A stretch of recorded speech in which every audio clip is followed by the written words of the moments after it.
Nice to see you. Hey, Chambel. Good to see you. Nectar from the gods. Delicious. You came highly recommended. And I believe I have something you want in exchange for something that I want. Dad. Don't do it! They know about Mama. Be careful.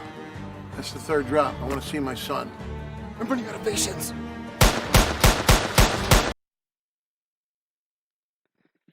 Guys, you have no idea. You have no idea. Okay, so I was talking about the audience earlier when I was reviewing Judy. There were a few other people here at this movie, El Coyote. This is the first time. I'm not exaggerating. I am 100% being serious right now.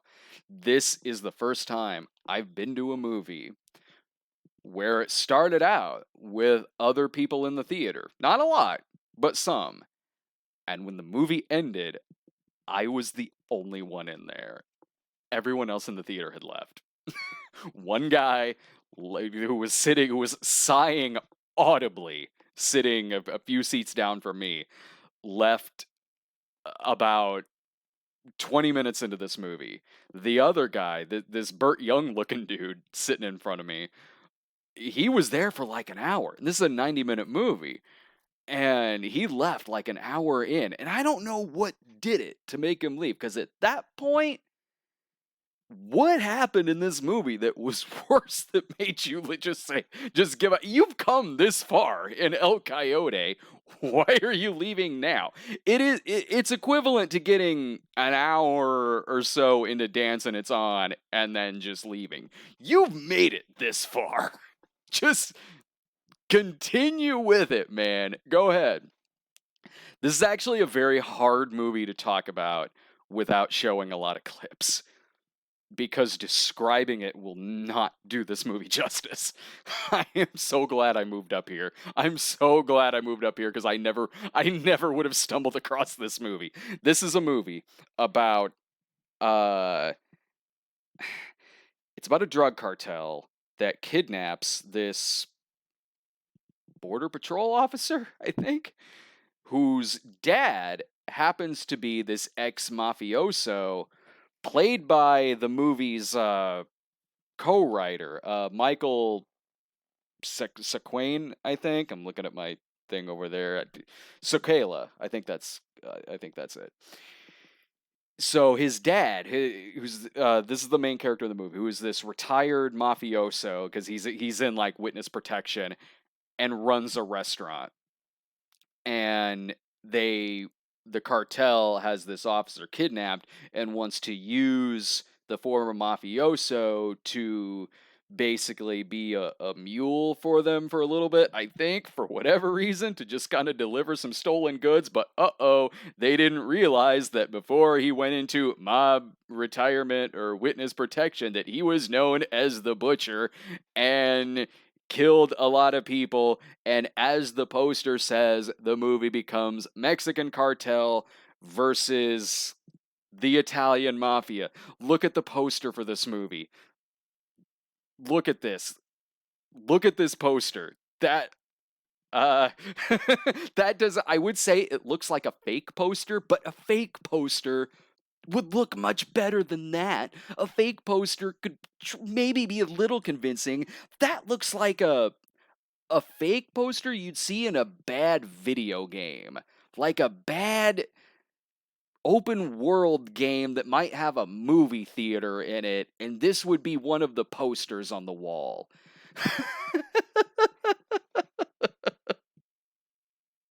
I love it. I love that I walked into this movie. I love that this movie is showing theatrically. This movie is, a lot of people have mentioned Rambo 5.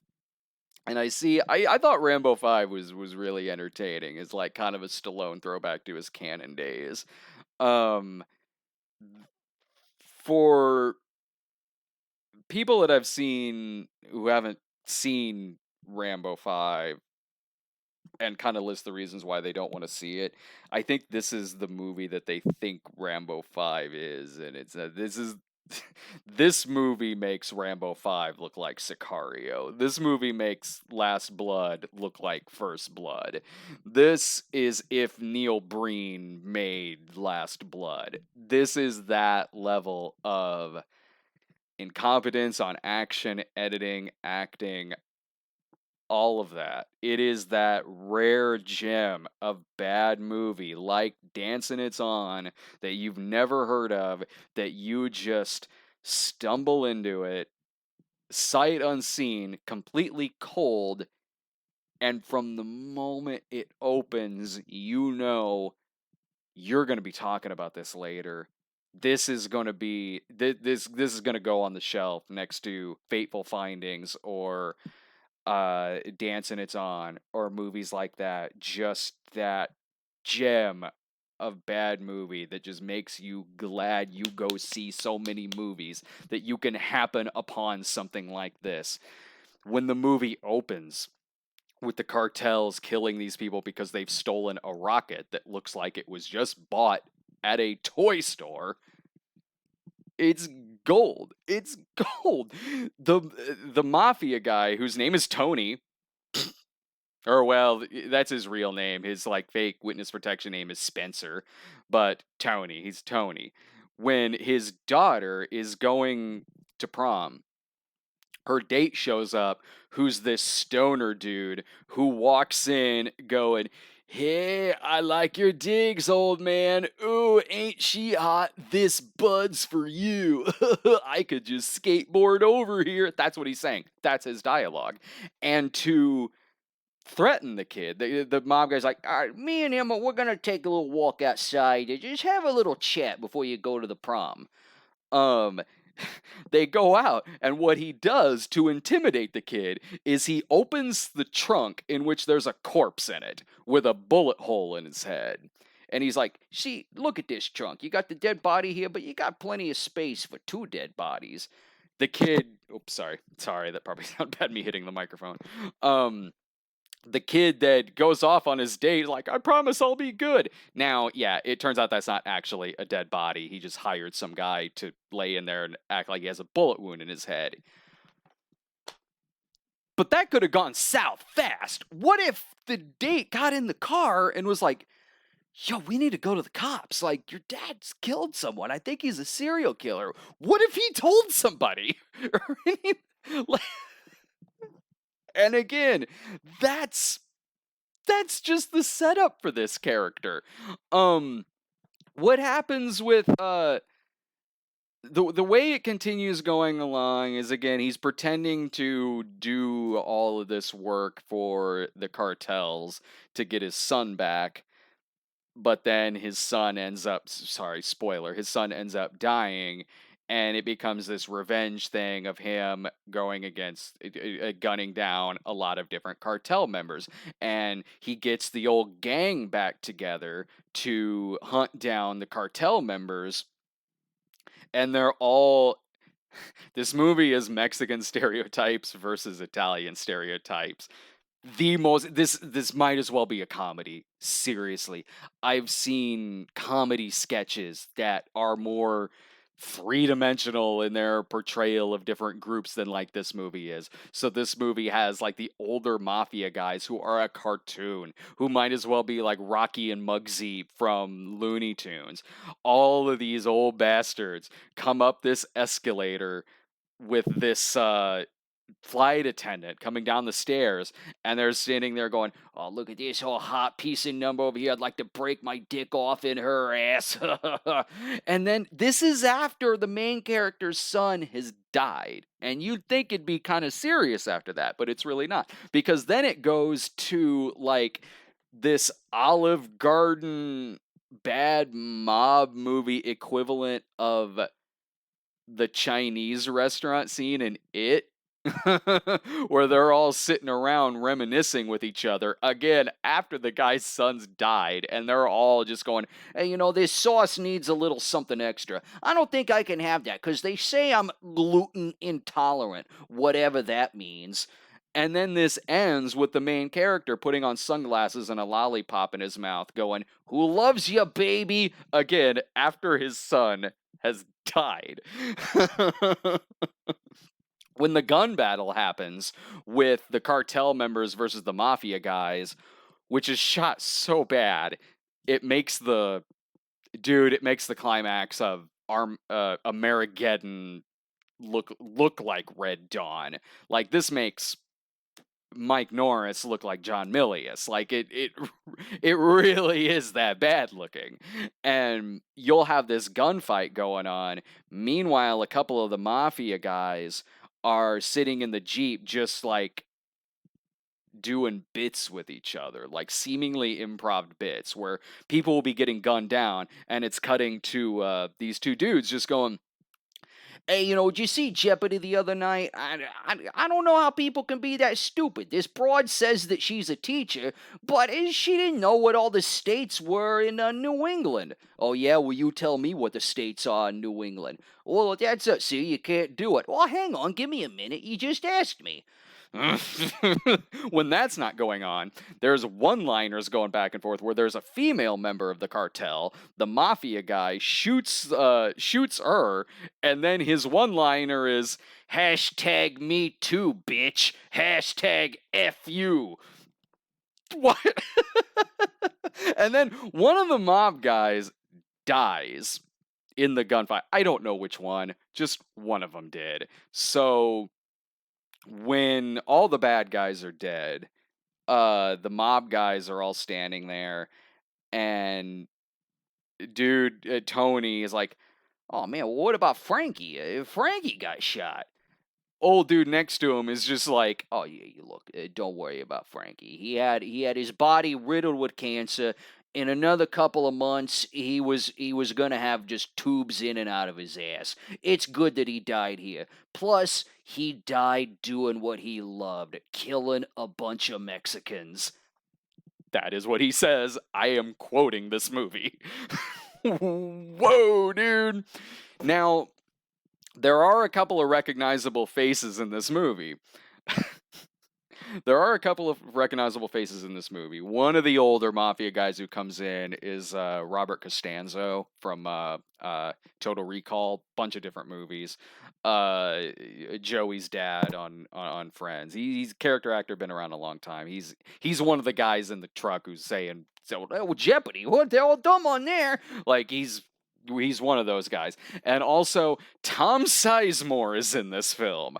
Tom Sizemore is in this movie as Tom Sizemore is in the film as a corrupt politician who at one point is getting blackmailed by the head cartel member and then says to the cartel member, "Oh, geez, you millennials are so sensitive." What? Like, who looks... regardless of what someone's age is, who looks at some cartel members with guns just threatening people with tattoos on the face and just goes, "Stupid millennials"? What? How does that fit that stereotype at all? So Tom Sizemore's in this a few times, and at the end of the movie, I'm sorry, I gotta spoil this for you. At the end of the movie, or a little earlier than that, Tony is on the phone with Tom Sizemore, and he has that like First Blood Part 2 moment where it's Stallone when he's talking to Charles Napier and he's like, "I'm coming to get you." It's like that, but Tony is saying that to Tom Sizemore. So it's like, okay, well, he's probably going to kill the corrupt politician Tom Sizemore at the end of the movie. He pulls up to Tom Sizemore's mansion at the end, pulls out the biggest rocket launcher that you've ever seen in a movie. Tom Sizemore is inside his mansion having drinks with his mistress, just some girl who we've never seen in the movie prior to this. Tony is outside going, "Oh, and the bastard also cheats on his wife." And then he blows up the house with the rocket launcher in this horrible effect, because of course it is. But I'm like, what did this girl do? So, there's no good guys in this.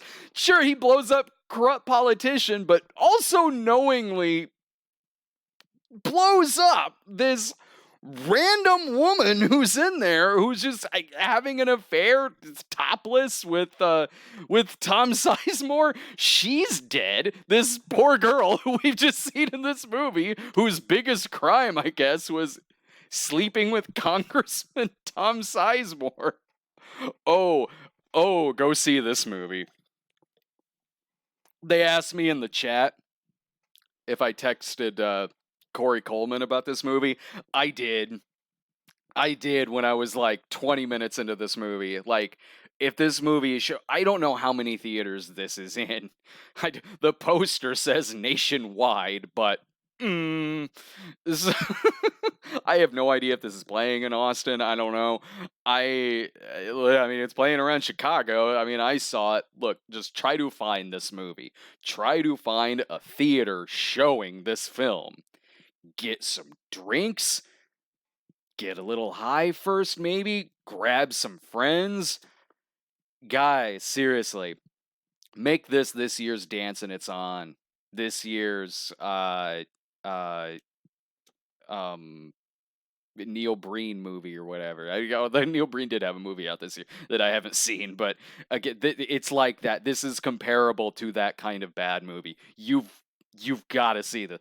I'm being told it's in 50 theaters nationwide. I am one of the lucky 50. I am one of the lucky 50 who saw this film.